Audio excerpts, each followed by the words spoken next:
Welcome back to Maxwell's Playbooks series on the fitness roadmap. I'm really excited. This is our fourth journey into this subject today. And with me again is my husband, Rudy Fenner, the fitness guy extraordinaire. Been doing this for how many years now? Oh my gosh, over 20 years at least, right? I'm thinking 30. I'm in my 60s. Well, you want to keep dating yourself. Well, I mean, I'm okay. I'm proud to be 62 years old, running a 28-minute 5K, contemplating a half marathon. I don't mind at all being 62. God has been good, so I'm going to live into that, and I'm going to be happy about it. That's just great. I'll just say he was a cradle robber. But anyway. Well, funny how that flipped. Okay, but Yeah. I'll accept it. Okay. But moving on. Okay, so if you've been on this journey with us, we have talked previously about kind of your why you want to kind of get into your fitness routine, if you haven't done it already. If you're already doing this, we're really hoping that you'll find nuggets of information that are very helpful to you. And I think we kind of escalated as we go along in conversation. But we talked about that. We talked about cardio. Some different options for that, while that's important, what it will do to help you. And today we're going to talk a little bit about strength training. I found when I kind of started doing what I was doing, I kind of eased into different things, and strength training was kind of the next thing I went into. Really fun because you can see your body changing, you see your muscles developing, all that kind of stuff. But it also is really cool. I love the idea of, and here's my analogy, making money while you sleep. So if you do strength training, you are still working beyond your workout or working beyond your cardio and doing things for your body when you're not necessarily working out. That's what I found. And I think that's true. So, but I'm going to let him verify that and tell you different options, why it's important, what we can do, and go from there. So, I mean, that actually is just like a just priceless intro, because when we talked, just to kind of tie a bow around it, I wanted to look back at my notes, that roadmap piece that we talked about. We talked about the overall now that we're here, what do we do phase of this journey, and talked about cardio, strength, and nutrition, and we talked about the options for cardio, the walking, the running, the jumping rope, and things like that. And we talked about, even we kind of hinted on a beginner workout, if anybody's interested to go back and look at that. And we kind of talked a tiny bit about max VO2, oxygen uptake, and just that's at a level of, once you've gone beyond the beginner phase and you're beginning to really try to score some points now and really advance, you start measuring and capturing things like the max VO2. Can I ask you a question about that? Yeah. Because you went in that fancy term max VO2, which I think is on my Apple Watch or that app or whatever. Anyway, can you just real quickly tell us what is max VO2 and why does it matter? So we've said this before in our broadcast. Understand, we are working people. We are not paid fitness professionals. This is not what I do for a living. This is what I do for my life. I say that to say, when you really want in-depth details, I have fitness professionals that this is all they do. I will refer you to, that have ways of testing and simulating and doing things that are at times expensive, but incredibly accurate and informative in terms of where you are. Max VO2 for me, at my level, at the Rudy level, is about how effectively my body processes air. How much oxygen can I get in? How much oxygen can I use? How fast my system works? That's my overall conditioning. For folks at home, if you really want to know what I'm talking about, I'm a grandparent. Just an incredibly proud grandparent of a 14, a 5, a 1-year-old, and more to come. Praise God. When you pick up the 5-year-old to dance, you'll quickly learn about your oxygen uptake. So it's kind of like being out of breath easily. Boom. Okay. That's it. And For what us max mortals, VO2 yes. really does, when you get really good, you don't get out of breath as quick. And I noticed, as I'm doing more to increase my running and increase my pace and increase, when I play with my granddaughter, I'm kind of like walking away like, oh my gosh, this stuff really works. Yeah.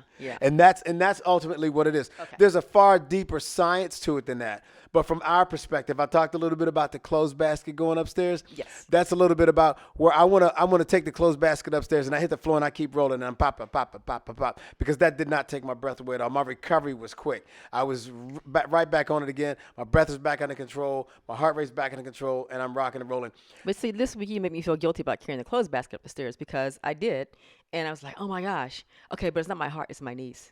Yeah. Anyway, but no, I mean, I get your point. You want to be able to live life, Correct. do the normal day-to-day stuff you do, not be winded as Correct. easily, and getting that in at a higher level. That Correct. max VO2 means your body's working at a higher level. And more where optimally. I was ultimately going, I am the king of digression, and I'm sorry I kind of went off, because what I was trying to get to, I think a word you used in your intro was recovery.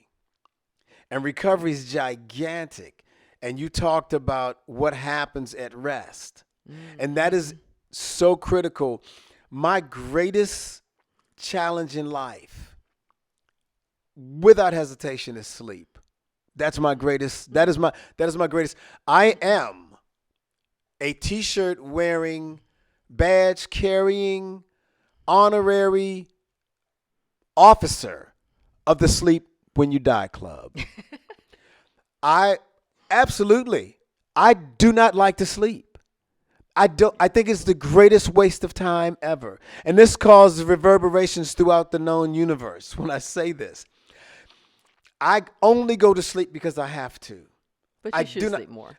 You have to. I'm not. Yeah, That's not where we are. I know. I'm stating Since you publicly mentioned- my since you position. mentioned it. I do not like it. When I go to sleep at night, almost always I pass out. But I found my recovery is so critical to go to sleep. It is so, no matter what your habits are, and if you don't mind, I just want to spend a second on this, because I know that at least one other person in the universe rolls like I roll.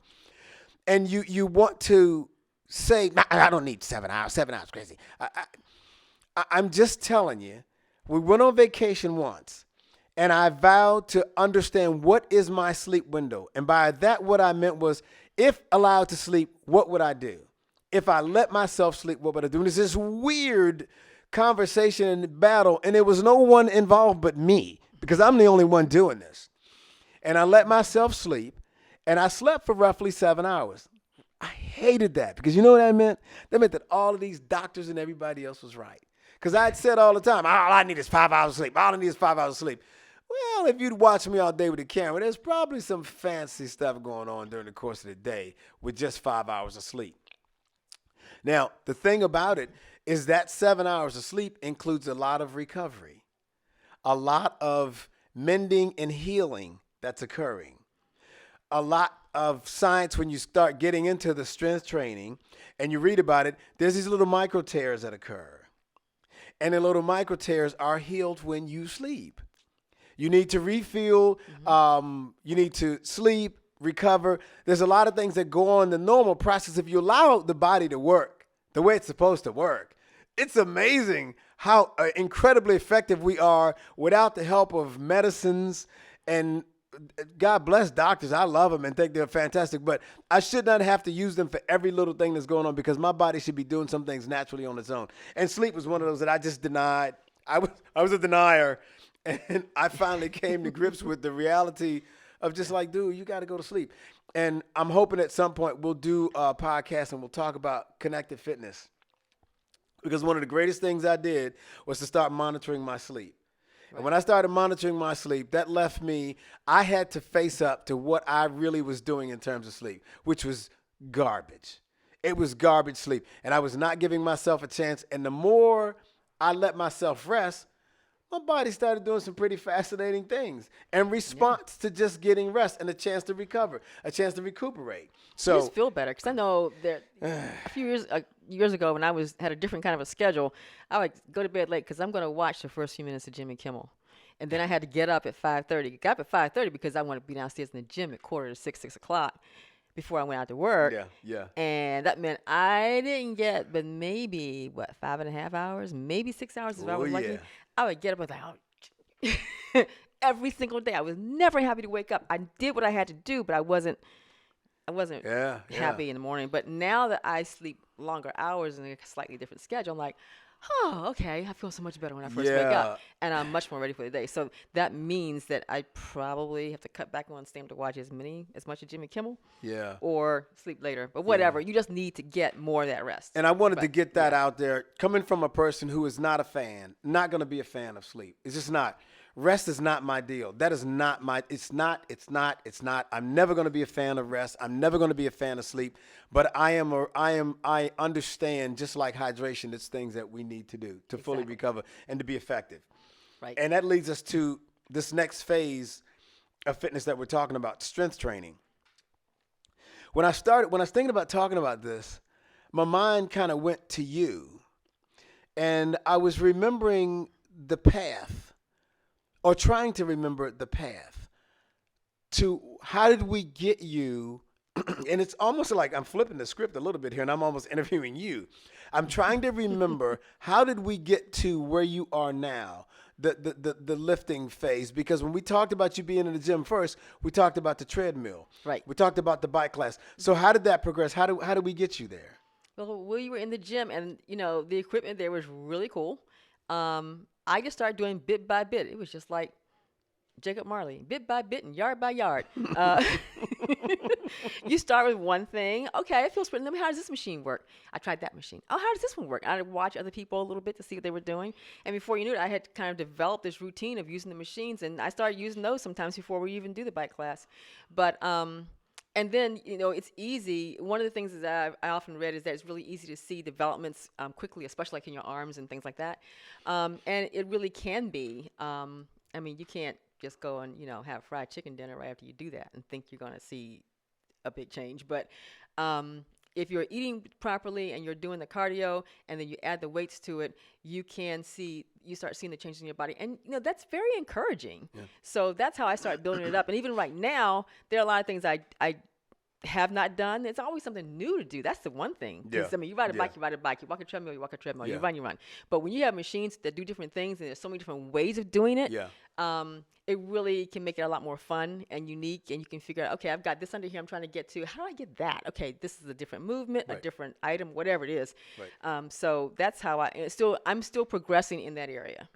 Yeah, and when we talked before, I did mention this. Things begin to go downhill really quickly, and you're talking about in your 20s and 30s. So for folks that are older and much older than that, we're flying down the hill, and we just really have to give this attention. Bone mineral content being lost, osteoporosis, the eventual result of that. Muscle fiber being lost, just overall weakness, and a lot of us just become softer.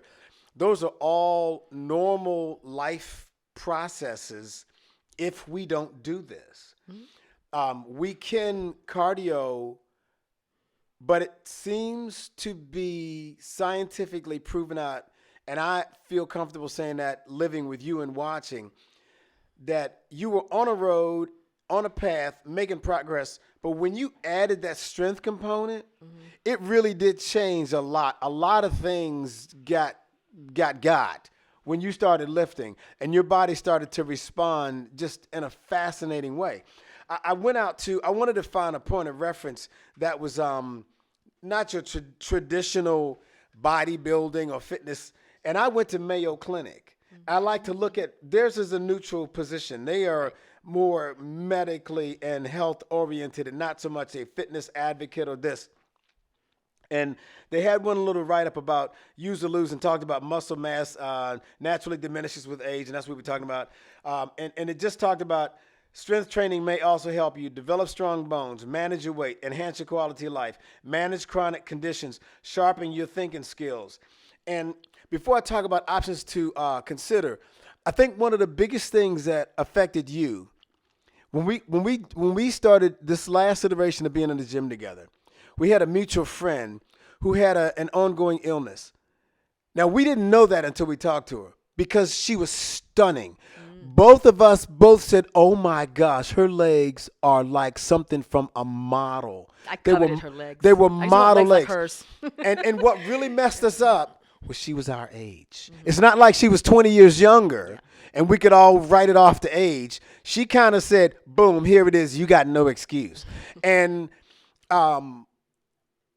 I think she taught us how this works with some chronic illnesses, as well as I think that's one of the first times, although I had been a group exercise instructor, I'd not been that microphone inside talking to somebody like you, doing group exercise and understanding how group exercise was affecting you.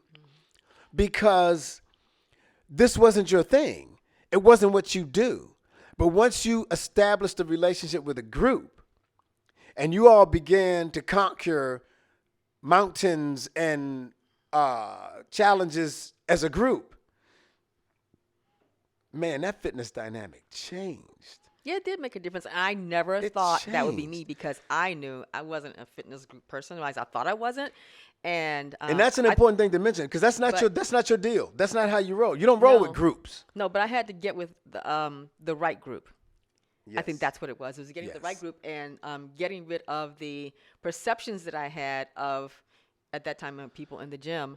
You know that I believed at that point. Yeah. But I got with the right group and it made a world of difference. And I say all that to say, just to speak to and make sure that we speak to and understand the progression that you did not walk into a gym with a strength training strategy and begin to strength train. Oh heck no. And the other thing is emphasizing. I have never taught a strength training group class. But I think, especially in our environments now, we were into group things before, but post-COVID and everything, as we begin to see our way out of this, I think group fitness is going to be a fascinating thing, virtually and real. But I do think the potential for success, and that's what I'm always doing. I'm always trying to find out, how do I guarantee you cross the finish line? It does not do me any good to get a good start. Right. That doesn't mean diddly if right after the good start we're back to donuts in the sofa. How do I get you in this and get you in a marriage that lasts? That's what I'm trying to create always in my mind. And as we talk about this and we talk about things like the fitness roadmap, if we were just going to talk about fitness, we talk about fitness. Fitness 1, fitness 2, fitness 3, bye-bye. We're talking about apples and oranges now. But when we talk about a roadmap, it really is talking about how do we make this a part of your lifestyle that you understand that every day you get up, this has got to be a part of the routine. If we can do this on the front end, in the middle, on the back end, it's going to be kind of crazy because as a grandparent, I'm finding being a grandparent that's in good shape is it's just so cool. Yeah. It's so cool. It's so cool. As new babies are born and come online and are ready to rock and roll, their energy is no less than the 14-year-old's energy was. Yeah. And as a matter of fact, the 14-year-old kind of winks at him and says, you might want to watch him because he will run you. He will run you. And that's the gift. Yeah, they're telling us that they're tired. How about that? That's the gift. Yeah. And that's the what you gift. want. That's Yeah. that's the gift in all Yeah. of this. Yeah. So let me just talk about some possible options. Because when we talk about strength training, I'm always looking at now. The last time I mentioned, some mornings I get up, I have a small dog that my grandchildren have somehow turned over to me for care. Well, you volunteered to foster the dog. You're a very good grandparent, but go on. The grandchildren have turned over to me for care. And what that requires is the normal AM things with the dog. So once I get engaged with the dog, until I'm on my way to work, we're engaged. Sometimes fitness has to occur in a very small area pre-dog. And if that happens, I'm looking at tools that can get things done in a small area. And I'm talking about, again, I'm a shorter person, so my ceiling doesn't have to be incredibly high. I'm a relatively narrow person, so I don't need a tremendous amount of room. But I say all that to say, I mentioned before, and I've mentioned using a kettlebell in a very small, I can swing a kettlebell in a really small restricted space. Mm-hmm. And my heart rate can get into 120, 130 swinging a kettlebell if I get the right reps and the right weight combinations. There's a lot of things you can do with the kettlebell too, in addition to swinging it. So that could be your thing to, You can build an entire array Yeah. of items and make some impressive changes with your body in an area as small as a bathroom with a kettlebell. It really is fascinating. How much does a kettlebell cost? I mean, there's a range probably, but kind of I would generally. say probably $30, $40. Okay, $30, $40, and you've got this weight, and you're just, That's right. pulling here and you're swinging, and That's right. it's a lot you can do with It's that. a lot So you can it's do. a small I investment, mean, but big results. I recently went down the road of a digital jump rope. I love jumping rope because jumping rope burns a lot of calories. But even at my height, most ceilings in my house are not tall enough. The ceilings where they are tall enough, there's a chance that I'm disturbing people at 5 o'clock in the morning, so I'm limited.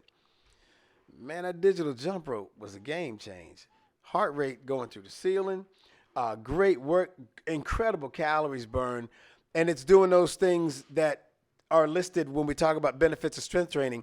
And I've talked to you about this. I want frequently to get you moving and jumping, because your body has a heart that serves as a pump to continue to circulate it and move blood throughout your body. So just curious, is that the virtual jump rope, is that cardio or is that strength? The jump rope it's that's a good question. It's listed. All my questions are good. I know, you and Schwarzenegger. It's listed as a strength tool, a strength option. Or was it, no, am I lying? Oh no, so cardiorespiratory was jumping rope. Right. It was jumping rope. But I talked about it, I think, and I may have transferred my thinking, because But I'm you know thinking, what, though? Because you were jumping earlier, Mm-hmm. and you were talking about your legs being a little more tired. So I'm guessing that somewhere in there you're developing some muscles. It's one of those things it's strength training, your similar muscles to going on. it's similar to the kettlebell, because the kettlebell is definitely strength, but the kettlebell becomes cardio. So Right, yeah, it is going to cover your heart rate's going to move, not like running. It's not going to be cardio exclusive like running or walking will. But it is going to be a combination of the two. And if you have limited time and limited space, those types of things, you can kind of kill two birds with one stone doing those. And that's a really good thing. But the jumping rope is going to be cardio. But the thing I was leading to was the other thing that benefits of the jumping rope is it's moving lymph fluid through your body. Because jumping is one of the most effective ways to move lymph fluid.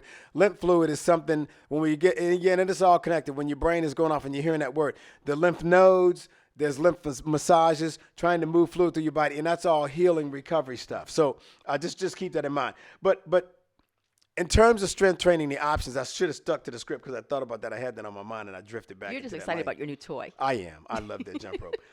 But when it comes to options, some of the options that the Mayo Clinic talks about: body weight, resistance tubing, free weights, and then weight machines. And those are fascinating because when you talked about strength training, I always had dumbbells around and I always had barbells around. They were as attractive to you as a wig of my hair. That just wouldn't, no, it's not going to be attractive to you. And so they weren't attractive. When we got to a place that was selectorized and it was a weight machine where you just pulled a pin out and put a pin in, Yeah. you got kind of interested. Oh, because it was easier to maneuver the weight around when Right. because I wasn't going to start lifting, a 40-pound weight. So if I was trying to adjust it for me, it was much easier just to start that way. And the thing that happens with the machine, so frequently people ask what's the best thing to use, and it really does depend on access, availability, and all that business. But the selectorized, the plates where you're moving around, it's not just the convenience of the plates. And we've talked about this. If you look at those machines, you've got usually you have a back adjustment and a seat adjustment. Mm-hmm. Those machines in general, there's a lot of machines that I find I know of machines that a person from 6'4" to 5 to 4'11" can use the same machine, adjust it to where they want to. There are some outer limits where it gets kind of hard, but in that area, because once you adjust correctly for your height, for your torso, for your legs and all that business, the machine then positions you to distribute the work to the places where the work is supposed to be. The challenge with free weights is going to be you have to be positionally correct and form correct to hit what it's supposed to hit. Right. There are tricep movements, the back of your arm, your tricep movements, that if your arm doesn't stay in the right position, it's not working the tricep, it's doing more work in the shoulder. Right. The machines in general, if it says tricep, it's going to position you to eliminate everything else and make just the tricep work. And that's the benefit of the machines. The free weights are always going to be something that you can put in your house and do more with. But the thing I'll caution you when I talk enthusiastically about a kettlebell and using free weights, you want to read the directions.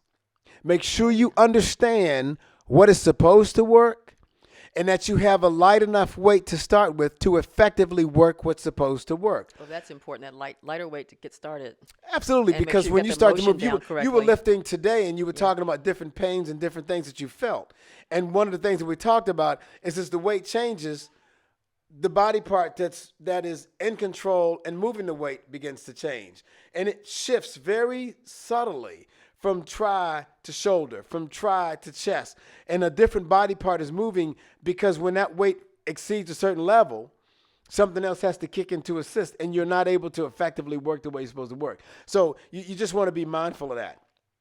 A lot of body weight options, lots of things body weight. But again, you have to keep in mind, you talked about, it's funny, we didn't plan on it, but your cardiovascular training was what you focused on first. Mm-hmm. And that was a good thing because once your cardio was kind of cooking a little bit, you had the stamina to maintain work when you got to strength training. And I think that's an easier way to do it too, because it's cardio. You're walking, you're running. You can do that anybody can do that almost anywhere. So it's easy to kind of get into it that way. And I'm also wondering, I can't help but wonder, I don't have research papers in front of me, and we didn't try it to see, but if we had started strength training first, what would the failures have been? What would have been? Because here's what I do know.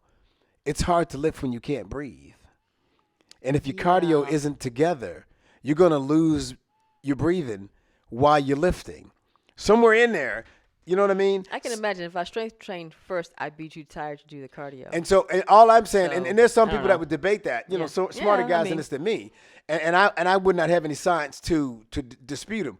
But I know in your case, because you had built a certain level of cardio training up, and you were ready to do a certain amount cardio training wise, when we moved over to strength training, you had a little more endurance available to you. Yeah. And you could work a little more effectively. Yes. And that was a good thing. Yeah. There's also listed was bands. Bands are fascinating because bands are something that I can put in a bag and take anywhere I go. I can pack it in my luggage. Yeah. In my hotel room, I can seriously resistance train with bands in a hotel room. I don't need any equipment. I don't need anything. I can hit tries. I can hit buys. I can hit back. I can do all sorts of stuff with a band. Mm-hmm. But again, the band requires that you understand positionally and you understand form. You really have to study. Do not blow through it. And you got to get the right bands too. Some are better than others. Yeah, and if you get the ones that aren't really good, my mind immediately went to all of the men and women who are like me. When the desk for the child gets to the house and it's in a flat box, you use the instructions as something just to sit the screws down on while you're putting everything together. And you're not paying attention, and inevitably, there's always one part that when you look at what you just did, you say, why does that go that way? And you have to take it apart again. Yeah. Form is the same thing. If you're going to use bands to work your triceps, if you haven't done this before, I really need you to read the instructions. Follow the instructions. Do not cheat because you will not get the effects that you want, and your level of frustration and failure will only bring this to a quick close, and before you know it, you're back on the sofa with the cookies. Yeah. And that's what I don't want. want. Yeah, you don't that's want what to I do don't want. Exactly. Yeah. So bands are good. They can be incredibly effective, but I do want a certain level of instruction. Right. Good. Okay. So there's one thing you mentioned before that I just want to just revisit for a moment because you said as you age, kind of, how it is, your muscles just kind of atrophy and that kind of thing. But the whole point I want people to understand, if I'm correct, and you can make sure I am, is that it doesn't have to be that way. Because if you're doing this strength training, you can build muscle even when you are starting out in middle age or older. Let me tell you like something. you said, you're Let me tell you 62, something. right? So So we've seen bodybuilders do this too, but we don't know if they're natural or if they're taking supplements and all that kind of stuff. But you can do it naturally. So let me tell you this. And I think this is our is a very good speech writers and all that say. In closing, we read so much garbage, so much misinformation for so long. I mentioned before, Younger Next Year, the book that really messed me up, because Younger Next Year took me down a path that sort of said, listen, they were wrong. You don't have to decline at 50. I'm going to really disappoint you because you don't have to decline at 60. Sorry, but I'm even going to 70. And the writer of the book I think he was in his 70s or something like that, or he had reference points that were in the 70s.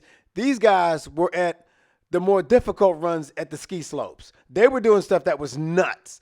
They were teaching bike classes and all that. And at that point, my thinking that I thought was revolutionary, I just found the right group of crazy people to hang out with. And through this book, I started hanging out with the crazy people. So I learned that, no, you don't have to do that. And then, as if God said, let me just put a little frosting on this cake. I was looking in the bodybuilding person one day in social media, and I said, this would be a nice person for my wife to follow. And her name was Dr. Josefino Montessario. Montessario, thank you. And I said, you need to follow her. And at the time, she was 72. 72, Like a young 71. 72. Yeah. So I introduced you to her through social media. You connect with her, and you actually connected with her. Yeah, we're buddies. I mean, and y'all become buddies to a point that we end up going to Florida, where she is, so you can spend time with her. And she came here and spent time with And us, she too. came here and spent time with us. Yeah. Now, She's fabulous. She's like a 74-year-old. She's 74 now. She's like an Eartha kid. I think for this segment, I'm She's hoping like that you include some links to her, because here's what I know. Being around her twisted me up. Yeah. I'm all messed up because now what I theoretically thought, it ain't a theory no more because I'm seeing it. She's proof. So at 62, my ambitions for fitness are really crazy. I got a lot of friends that will not hang out with me at all because they just figure I've lost my mind. I'm looking at things and trying things because we were with Dr. Joe. I call it Dr. Joe. When you're a good friend, you get to call it Dr. Joe. I'm hanging out with Dr. Joe, and we were talking one day. We're at a house, and I'll never forget this. This is the greatest experience of my life in the fitness arena. It really is. She's talking about a tree in her yard. She stands up on a chair, leans she over. doesn't stand up. She hops up. Oh, yeah, she jumps up on a chair, bench. on a bench. And she reaches out and extends herself to show something on this tree. And I said, stop. And she just looked at me and says, what? And I said, do you think this is normal? There is nothing normal going on here. You are 72 years old, extended on a bench to show me something. Your balance is almost better than mine. Yeah, she's a At beast. that moment, she changed everything for me. Yeah. My whole everything changed because I'm saying to myself, there is no reason that at 72, 78, and 80, if allowed to by God, to continue to work the way I work, that I shouldn't be jumping up on chairs, standing up on ladders, turning around, doing anything. Everybody listening and watching this knows that is not what your normal has been. That is not what you've been told. That is not what your grandparents showed you, unless you were in just a weird house, and I hope you were. Mm-hmm. I'm completely different now. And this age thing, God is going to have to whisper in my ear, okay, it's time, dude. You got to slow down a little bit. You slow a little too ambitious. My ambition now for running at 62 it's far greater than it ever was when I was in my 30s. My ambitions for lifting and holding a muscle mass, Nothing has changed. I still have a slight, I don't mind saying this, it's not being bragging, it's making our point. I got a slight six pack at 62 years old. As a matter of fact, the URL, don't try to take it because I own it. It's called 60 with a six pack. And it is something that what I now desire is to invite other people to live into this mindset. You don't have to have a six pack, but I bet you if you try to have one, you'll be better off than you were when you were on the couch with the donuts. But I don't think you even think about starting out to say, I'm going to get a six pack, and I've never done that before. But I think that if you start by saying, I'm going to become more active, and here's what I'm going to do. Yes. And if you remember, well, maybe not. Anyway, at maxwellsplaybook.com, there is a form we have that you can download, and you start writing out your fitness roadmap and what your plan is. Here's what I want to do. Here's why I want to do it. Here are the things I'm going to try to do to accomplish that. And that's what you have to do. That just is to help you develop your mindset and what you're going to do for your routine. And you graduate, like I said, you build. You just can't do everything all at one time. Right. Gosh, we didn't get That's right. 20 pounds overweight. That's right. Overnight, and you're not going to lose it overnight. We talked about having grace with yourself. Yeah. So you know you have to take the time to do it, and that means taking time every day as much as possible because that helps. And I will tell you this too. This I know for a fact, and that is this. As we said before, everybody has a history. Everybody's got, something that, maybe for me, I keep talking about my knees because my knees do bother me, okay? Yeah. But there's something that might feel like it might hold you back a little bit, but you just keep doing it. And I promise you, when you go to the doctor, your numbers are going to be different. Yeah. I promise you that because it's not just weight, but it's all the other kind of stuff they test for. How did you get that? How did you get your cholesterol down? Well, like for me, okay, so I think I kind of genetically have higher cholesterol, but the bad cholesterol, they have two different numbers. The bad cholesterol is higher, perhaps. If I wouldn't do anything, I'd be on medication or whatever. But because of the working out, the good cholesterol negates that. Yeah. And I don't have to do that. I just have to keep working out and doing that. So, but I'm really glad not to be on medication for stuff like that. Sure. And so there is proof in that. And that's just really what I want to share. I want to make sure people know this really does. This has been my journey. It's been about my journey. We call it the Fitness Roadmap. He's been doing this training for a long time. And continues to work out and all that. But I just want to share that with everybody because, it helped me and I hope it can help you too.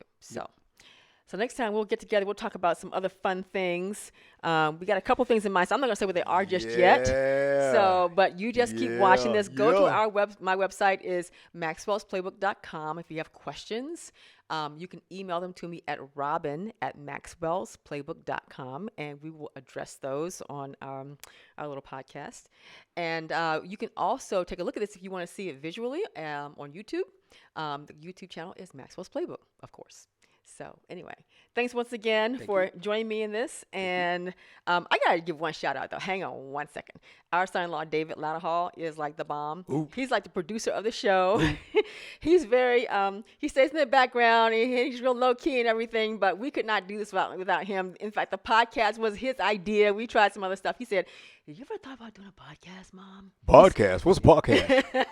That's what he said, because he's 62. 62-year-old shows up. What's a podcast? How does a podcast work? What it was. Can I turn to it on TV? But anyway, so we got to give some thanks to David. Amen. So anyway, but all right. Because I wasn't setting it up. That wasn't going to happen. Well, we'll catch y'all next time. Thanks for listening and watching. Be blessed. All right.